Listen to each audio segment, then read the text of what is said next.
Pas kau je cerita kau Before brother. Kau yang you tak tahu, I tahu cerita ni. Okey, apa cerita? You tak tahu. Manalah I nak tahu yang I kat office meeting. Ya betul, I tahu. So cerita macam ni.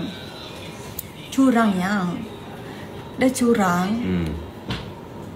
Si suami ni dia boleh naik tangan kat isteri dia. Sayang, cerita betul tu sayang. I tengok video tu. Okey. Lepas tu I macam lepas tu sekejap gitu waktu I tengok video tu tu kan I tengok video tu tapi sebab dah malam tau. So I macam dia pukul apa? Dia pukul bukan bini dia? Oh dia pukul bini. Lepas tu kan I tengok tu kan. Lepas tu I pun siapa? Tak kenal lah, random lah. Tak kenal sayang. Tapi waktu I tengok video tu I tak buka suara. Saya tak tahu apa kejadian dia. Lepas tu kan bila I buka suara, masa tu dia macam ni I tengok video tu. Ambah.